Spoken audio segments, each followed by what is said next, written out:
జై సోమనాథ్ పార్ట్ 91 క్రితం తర్వాయి భాగం. ఆనాటి రేయి.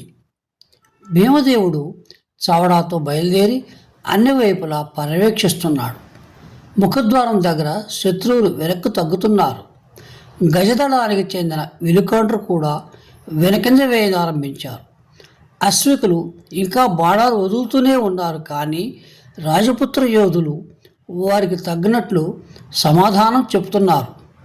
భీమదేవుడు రంగాన్ని స్వయంగా బలిష్టమందరించి విమలమంత్రికి అప్పగించి ద్వారకా ద్వారం దగ్గరికి వెళ్ళారు. అక్కడే అగర్త సముద్రము కలుస్తాయి. ఆ రంగాన్ని సంరక్షించుకోవడం చాలా సులభం. యుద్ధం చాలా నిదానంగా జరుగుతున్నది. రత్నాదిత్యుడు నిల్చుని ఏదో దీర్ఘంగా ఆలోచిస్తున్నాడు. మహారాజు వచ్చి ఆయనను కౌగిలించుకున్నాడు. రత్నాదిత్య, మీరు ధన్యులు, ఈరోజు నాకు ప్రాణదానం చేశారు అన్నాడు. అదేపాటిది స్వామి, మీ ప్రాణరక్షణ చేసి నా కర్తవ్యాన్ని పూర్తి చేసుకున్నాను, అంతే కదా.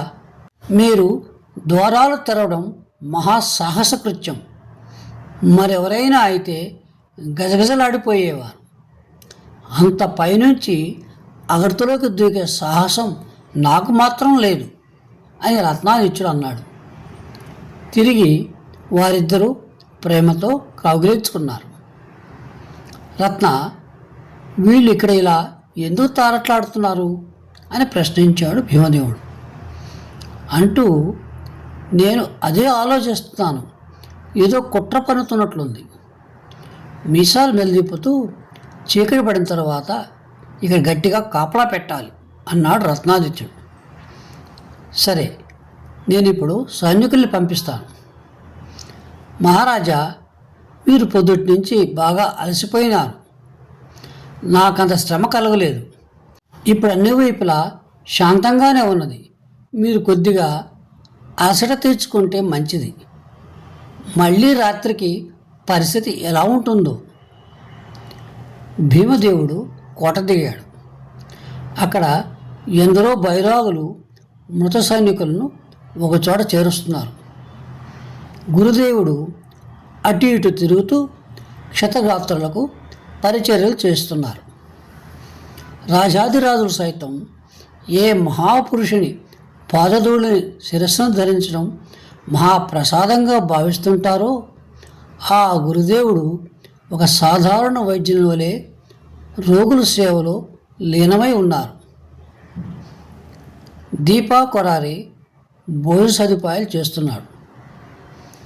ఈ వ్యవస్థనంతా చూస్తూ అక్కడక్కడ సైనికులను ప్రోత్సాహ వాక్యాలతో పలకరిస్తూ మధ్య ఎదురైన వారి నమస్కారాలను ప్రేమతో స్వీకరిస్తూ భీమదేవుడు తన నివాసం వైపు నడిచాడు.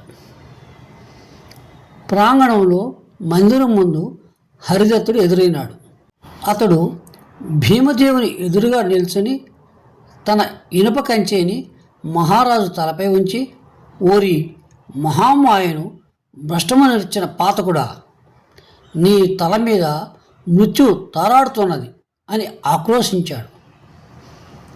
భీమదేవుడు మొదట వరలోంచి కత్తి లాగాడు. కానీ నిరాధేయుడైన బైరాగిని చూచి నవ్వుతూ వెళ్ళిపోయాడు. హరిదత్తుడు తన దాని తాను వెళ్ళిపోయాడు. భీమదేవుడు తన డేరాకు చేరుకున్న సమయాన ఆయన కళ్ళల్లో ఉత్సాహం విద్యుత్తులా ప్రవహిస్తున్నది. లోపలికి వచ్చి అశాన్విత దృష్టులతో నలువైపులా చూచాడు. వీరా గ్రహించాడు. మహారాజా, ఆమె ఒట్టి పిచ్చిపిల్ల. ఆ శిఖరం లేదు, దాని మీద తల్లితో పాటు కూర్చుని రోజల్లా మిమ్మల్నే చూస్తూ ఉంటుంది.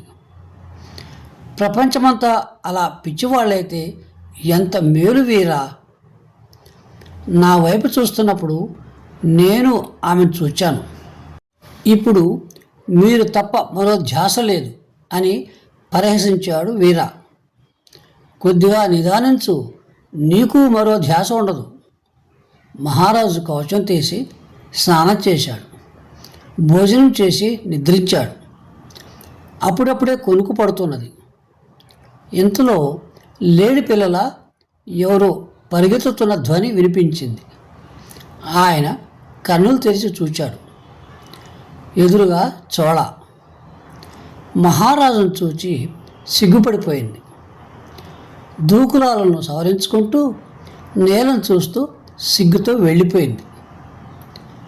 అలసి ఉన్న భీమదేవుడు పక్కకు ఒరిగి నిద్రపోయినాడు. కానీ పరిగెడుతున్న పల్లవాలు, రూపుతున్న ముఖము, మధురవదనంతో చూపిన లజ్జా సన్మానము కళల్లో అతనికి అనవరతము కనిపిస్తూనే ఉన్నాయి. సశేషం.